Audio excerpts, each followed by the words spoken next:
नमस्कार, मैं भावना और चलिए देखते हैं झारखंड की 25 फटाफट बड़ी खबरों को। राज्य में तेज हवा के साथ वज्रपात और बारिश का अलर्ट। झारखंड में बदले मौसम के मिजाज की वजह से राज्य के कई जिलों में बड़ी राहत मिल रही है। तापमान में गिरावट दर्ज की गई है। मौसम विभाग ने आज भी राज्य के कई हिस्सों में बारिश की संभावना दर्ज की है। मानसून के पहले हो रही इस छिटपुट बारिश की वजह से तापमान में गिरावट दर्ज की जा रही है। आज राज्य के कई हिस्सों में हो सकती है बारिश। मौसम विभाग के अनुसार आज राज्य के कई हिस्सों में बारिश की संभावना है। राज्य के कई हिस्सों में बादल छाए रहेंगे। वज्रपात की भी संभावना है। इसके साथ ही 3 और 4 जून को तापमान में थोड़ी बढ़त दर्ज की जा सकती है। सरकार 52,000 हेक्टेयर भूमि पर अपने खर्च से कराएगी मोटे। झारखंड सरकार मोटी अनाज, दलहन और तिलहन की खेती शुरू कराने जा रही है। राज्य में 52,155 हेक्टेयर भूमि पर गेहूं, सोयाबीन, मूंगफली, सूरजमुखी, मक्का, सरसों और चना की खेती होगी। कृषि विभाग मोटे अनाज की खेती के लिए किसान को मुफ्त में बीज, खाद और कीटनाशक देगा। इस पर 39.60 करोड़ रुपए खर्च होंगे। जरूरी होने पर यह राशि बढ़ा दी जाएगी। किसानों को बीज देने के लिए खरीदारी की प्रक्रिया कृषि विभाग ने शुरू कर दी है। राज्य में पहले भी सोयाबीन, मूंगफली, सूरजमुखी, मक्का, सरसों और चना की खेती होती थी, पर कई कारणों से इनकी खेती घटती गई। प्रधानमंत्री धनबाद हादसे में मारे गए मजदूरों के परिजनों को देंगे राहत राशि।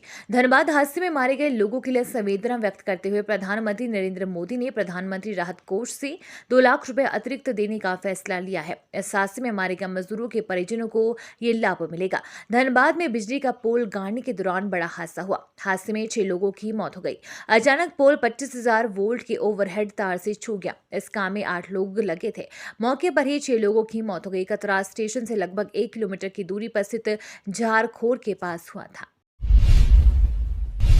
पोड़ैयाहाट विधायक प्रदीप यादव के ठिकानों में छापेमारी दुमका में भी दी दस्तक। झारखंड के 81 विधानसभा क्षेत्र में पोड़ैयाहाट सीट प्रमुख मानी जाती है और यहीं से कांग्रेस विधायक प्रदीप यादव से जुड़े आधा दर्जन ठिकानों पर ईडी की छापेमारी चल रही है। नवंबर 2022 में आयकर विभाग ने छापेमारी की थी। उस वक्त प्रदीप यादव व उनके करीबी होटल व्यवसायी श्यामाकांत यादव के होटल स्काई ब्लू में भी छापा पड़ा था। विधायक प्रदीप यादव, विधायक अनूप सिंह सहित कई व्यवसायियों के यहाँ छापेमारी में आयकर विभाग ने 100 करोड़ की बेईमानी संपत्ति का पता लगाया था। ईडी की ये छापेमारी इसी सिलसिले में बताई जा रही है। झारखंड बोर्ड 12वीं आर्ट्स कॉमर्स का रिजल्ट जारी। झारखंड एकेडमिक काउंसिल ने कला और वाणिज्य स्ट्रीम के लिए जैक 12वीं के परिणाम 2023 घोषित कर दिए हैं। झारखंड बोर्ड कक्षा 12 कला वाणिज्य की परीक्षा में शामिल रहे छात्र अपना रिजल्ट आधिकारिक वेबसाइटों पर jackresults.com और jack.jharkhand.government.in पर चेक कर सकते हैं। छात्रों को जेएससी 12वीं परिणाम 2023 वाणिज्य और जेएससी 12वीं बोर्ड कला परिणाम 2023 की जांच करने के लिए रोल कोड और रोल नंबर दर्ज करना होगा।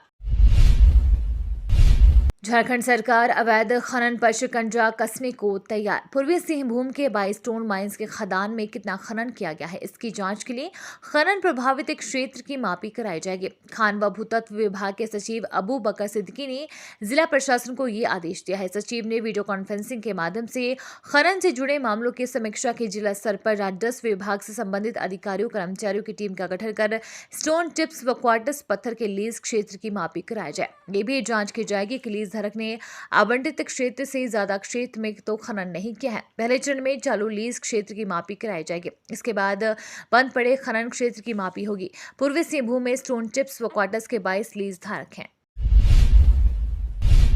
मरीजों को एसएनएमएमसीएच में सुविधाएं मिलने के नाम पर सक्रिय है दलाल। जिले के सबसे बड़े सरकारी अस्पताल एसएनएमएमसीएच में रोज सैकड़ों की संख्या में मरीज इलाज के लिए आते हैं। वहीं अस्पताल के इंडोर में अलग अलग विभाग में 500 से अधिक मरीज इलाजरत होते हैं। वैसे तो अस्पताल में निःशुल्क इलाज की व्यवस्था है, लेकिन सिस्टम की नाकामी और संसाधनों की कमी का फायदा उठाने के लिए अस्पताल में चारों तरफ दलाल सक्रिय हैं। ये नियमों की अवहेलना कर अस्पताल के अंदर बेखौफ दुकानदारी चलाते हैं। मरीजों की सुविधा उपलब्ध कराने के नाम पर निःशुल्क सेवाओं के लिए भी राशि वसूल की जाती है। अक्सर मरीजों की ओर से अस्पताल प्रबंधन को ठगी की शिकायतें मिलती हैं। पीएलएफआई सुप्रीमो की 8 दिनों में हिरासत के बाद जेल। पीएलएफआई सुप्रीमो दिनेश गोप को आज जेल भेज दिया गया है। एएनआई को मिली 8 दिनों की हिरासत अवधि आज खत्म हो गई है, जिसके बाद उसे एएनआई कोर्ट में पेश किया गया। पेशी के बाद सुनवाई हुई, जहां के बाद उसे जेल भेज दिया गया है। 8 दिनों की पूछताछ के दौरान दिनेश गोप ने कई खुलासे किए हैं। वहीं उसकी निशानदेही पर गुमला, खूंटी और सिमडेगा से भारी मात्रा में गोली और बारूद भी बरामद किया गया है। 40 मेडिकल कॉलेजों की मान्यता खत्म, कुल 150 कॉलेज रडार पर। केंद्र सरकार ने देश के 40 मेडिकल कॉलेजों की मान्यता रद्द कर दी है, जबकि ऐसे ही करीब 150 मेडिकल कॉलेज अभी भी रडार पर हैं। सूत्रों से मिल रही जानकारी के अनुसार जिन मेडिकल कॉलेजों की मान्यता रद्द की गई है, उनमें जांच के दौरान कई तरह की कमियां पाई गई थी। नेशनल मेडिकल कमीशन के यूजी बोर्ड को इन मेडिकल कॉलेजों में जांच के दौरान कमी मिल रही थी। इसके बाद ही इनकी मान्यता रद्द करने का फैसला लिया गया है। अब तक जिन 40 मेडिकल कॉलेजों की मान्यता रद्द भी की जा चुकी है, वो सभी गुजरात, असम, पुडुचेरी, तमिलनाडु, पंजाब, आंध्र प्रदेश, त्रिपुरा और पश्चिम बंगाल के हैं। अभी अन्य मेडिकल कॉलेजों की भी जांच की जा रही है। अगर जांच के दौरान ये कॉलेज भी मानक पर खरे नहीं उतरे तो इनकी मान्यता भी रद्द की जा सकती है। झारखंड में कई आईएएस अधिकारियों का होगा ट्रांसफर पोस्टिंग। हेमंत सरकार इंडियन एडमिनिस्ट्रेटिव सर्विस अधिकारियों का ट्रांसफर जल्द करने वाली है। खबर ये मिल रही है कि कुछ अधिकारियों के जून माह में रूटीन तबादले के तहत ट्रांसफर होगा। कुछ अधिकारियों को अपने कार्यों के अलावा अतिरिक्त प्रभार मिलेगा। इस संबंध में कार्मिक विभाग ने फाइल बढ़ाई है। बता दें कि मुख्य सचिव के स्तर पर इसे भेजने के बाद सीएम हेमंत सोरेन ने सहमति ली जाएगी। झारखंड सरकार की आत्मसमर्पण नीति को लगातार मिल रही सफलता। 2 लाख इनामी प्रतिबंधित उग्रवादी संगठन जेजेएमपी के एरिया कमांडर रघुनाथ सिंह खेरवार उर्फ रघु पिता लखन सिंह ने आत्मसमर्पण कर दिया है। एरिया कमांडर रघुनाथ सिंह खेरवार ने लातेहार पुलिस अधीक्षक अंजनी अंजन, सीआरपीएफ अधिकारी अभिनव आनंद के समक्ष मंगलवार को आत्मसमर्पण किया है। आत्मसमर्पण के बाद एसपी अंजनी अंजन ने रघुनाथ को गुलदस्ता और शॉल देकर सम्मानित किया। इसके साथ ही नए सिरे से जीवन शुरू करने के लिए 2 लाख का चेक भी सौंपा है। एसपी अंजनी अंजन ने बताया कि सरकार की आत्मसमर्पण नीति से प्रभावित होकर रघुनाथ सिंह खेरवार ने आत्मसमर्पण किया है। आदेश तक ही सिमटा 100% एडमिशन। बीते साल 2588 सीटें रही रिक्त। साल 2023 में बीपीएल बच्चों राज्य में शिक्षक अधिकार अधिनियम के तहत बीपीएल बच्चों का निजी स्कूल में एडमिशन लेने का हाल बेहाल है, जबकि हर साल आवेदन की प्रक्रिया शुरू होते ही निजी स्कूलों में 100% एडमिशन लेने का आदेश जारी किया जाता है। इसके बाद भी एडमिशन पूरा नहीं हो पाता। ऐसे में सवाल उठ रहे हैं कि क्या इस साल भी 100% एडमिशन लिया जाएगा। दिल्ली पुलिस के कमांडोज को पहली बार हेलीकॉप्टर से पहुंचने और उतरने की दी गई ट्रेनिंग। दिल्ली पुलिस ने G20 शिखर सम्मेलन की तैयारी के क्रम में अपने नए भर्ती कमांडो को हेलीकॉप्टर स्थिलिंग प्रशिक्षण दिया है। इस तरह का हेलीकॉप्टर आधारित प्रशिक्षण दिल्ली पुलिस ने अपने कमांडो को पहली बार दिया है। 55 पुरुष, 25 महिला और 15 स्वॉट कमांडो को आपात स्थिति में हेलीकॉप्टर से रस्सी के सहारे नीचे उतरने की ट्रेनिंग दी गई है। दिल्ली के झरोदा कला स्थित दिल्ली पुलिस अकादमी के मैदान में बीएसएफ के M17 हेलीकॉप्टर से प्रैक्टिस और ड्रिल हुई। इस मौके पर दिल्ली पुलिस कमिश्नर संजय अरोड़ा समेत अन्य अधिकारी मौजूद रहे। महाराष्ट्र के स्वच्छ मुख अभियान के स्माइल एम्बेसडर बने सचिन तेंदुलकर। महान क्रिकेटर सचिन तेंदुलकर को मंगलवार को महाराष्ट्र के स्वच्छ मुख अभियान का स्माइल एम्बेसडर बनाया गया। ये मुख की स्वच्छता को बढ़ावा देने से जुड़ा अभियान है। महाराष्ट्र के मुख्यमंत्री एकनाथ शिंदे और उप मुख्यमंत्री देवेंद्र फडणवीस ने मंगलवार को तेंदुलकर के साथ एक समझौता ज्ञापन पर हस्ताक्षर किया। सचिन तेंदुलकर अगले 5 वर्षों के लिए अभियान के ब्रांड एम्बेसडर होंगे। महाराष्ट्र के डिप्टी सीएम देवेंद्र फडणवीस ने कहा कि सचिन तेंदुलकर ने पूरी तरह निःशुल्क करार किया है, इसके लिए उन्हें विशेष धन्यवाद। इस अभियान के लिए सचिन तेंदुलकर सही व्यक्ति हैं। मुख के प्रति स्वच्छता बढ़े, ये हमारी कोशिश है। एयर इंडिया की फ्लाइट में यात्री ने क्रू मेंबर के साथ की मारपीट। गोवा से दिल्ली आ रहे एयर इंडिया की फ्लाइट में यात्री ने क्रू मेंबर के साथ मारपीट की। पिछले कुछ महीने में विमानों में यात्रियों के असभ्य व्यवहार के अनेक मामले सामने आए हैं और ताज़ा मामला गोवा से दिल्ली आने वाली उड़ान संख्या AI 882 का है। गोवा से एयर इंडिया के विमान में सवार एक पुरुष यात्री ने चालक दल के एक सदस्य के साथ मारपीट की और दिल्ली हवाई अड्डे पर उतरने के बाद यात्री को सुरक्षा कर्मियों के हवाले कर दिया गया। कर्नाटक सरकार बीजेपी के कई फैसलों को बदलने की तैयारी में। कर्नाटक की सिद्धारमैया सरकार पहले की बीजेपी सरकार के फैसलों को बदलने की तैयारी में है। मौजूदा सरकार पहले लिए फैसलों की समीक्षा कर रही है।